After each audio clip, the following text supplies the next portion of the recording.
Hello and glad you could join us on Hard Copy tonight, where we bring you the people behind the news and ask the most important questions. I am Terry Ikumi.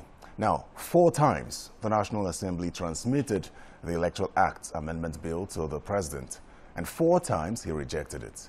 The most recent reason of the President is that he is concerned that passing a new electoral bill this far into the electoral process for the 2019 general elections, which commenced under the 2015 Electoral Act, could generate some uncertainty about the applicable legislation to govern the process. Now, any real or apparent change to the rules this close to the election, according to him, may provide an opportunity for disruption and confusion in respect of which law governs the electoral process. Now, he goes further to say that it is in the best interest of the country and our democracy for the National Assembly to specifically state in the bill that the Electoral Act will come into effect and be applicable to elections commencing after the 2019 general elections. Well, his refusal to assent to the bill has been generating intense reactions from every section of the country. Now, there were speculations that the National Assembly would override the president, but it's been days since the letter was read on the floor of both chambers, and it doesn't appear as though an override is imminent. Rather, the conversation of the seeming impossibility of generating the numbers needed for the override seems louder. Well, on Hard Copy tonight, my guest is a serving senator, quite a vocal one, and a member of the ruling All Progressives Congress, Senator Ali Ndume. Senator, welcome to Hard Copy. Thank you, Terry. How are you? Very fine, thank you. Now, what was your reaction, your immediate reaction, when you heard that for a 4th time the President had declined assent to the Electoral Act Amendment Bill? Well, I was not surprised because of the reason apparently stated by Mr. President. I share the same conviction that 60 days to election time, you start tinkering with the law is not the appropriate thing. We have a law. We used it to conduct a very credible election in 2015, and no, why not use that law instead of creating or introducing a new law that will bring confusion as to how to implement it or even how to go about completing the process, because signing it into law is one thing, and then looking at the law, understanding it and implementing it as signed into law is another thing. It cannot be done in 60 days. But then there are loopholes in the law. Yeah, there are the loopholes, but the loopholes have been taken care of ever since.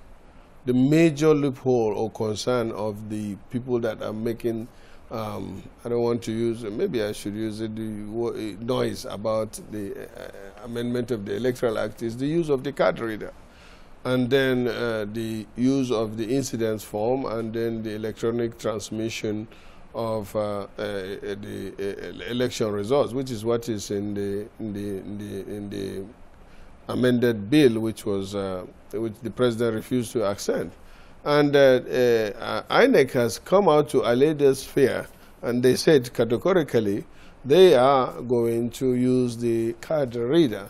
And then they told the people concerned that there's nothing to worry about. They are making their preparations in top gear, and they are the empire. And then these people are talking about making a lot of noise instead of going out there. We have 60 days to election. But INEC also did say that it has no problems with new... No, the INEC said they have no problem conducting free and fair election in 2019. If the bill is passed. No, they didn't say that. No, that's the clear statement. No, INEC was part of the... INEC was part of the process. Yeah, exactly. And I'm part of the process. Yes. I'm a member of the election committee too. And the executive was part, the representative from the executive was Terry, part of the let me tell you. One, as I stand with the president's position on the timing. It's okay, the law can be reviewed. It's not perfect document, and always you have to review it.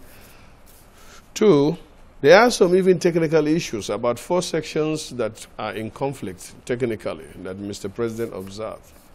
And if you have to correct that, you have to take it back to square one. That's Wait perfect. Now, I'm a member of that committee. At one time, I was the chairman of the Senate Committee on INEC. For that reason, let me take you up on the issue of errors, typographical and other drafting issues. It's not typographical. There are drafting issues. Yes. Yes. Now, some persons have said, even lawyers, that these are issues that could be taken up in form of an amendment. Then you take care of them before the election? You amend it before the election or what? After the election. No, so then will if it you cause a can't conflict? wait, it will cause a serious problem. if you use it as it is with the technical defect. You can't use it like that. Because it's technically defective in terms of drafting. And that has been pointed out. Considering the importance of the bill, that's why, considering the importance of the bill, so just a second, Senator. Yes. Considering the importance of the bill and looking at the point, the fact that some of the loopholes in the 2015 electoral, the electoral act that was used to conduct the 2015 elections were addressed in this amendment bill.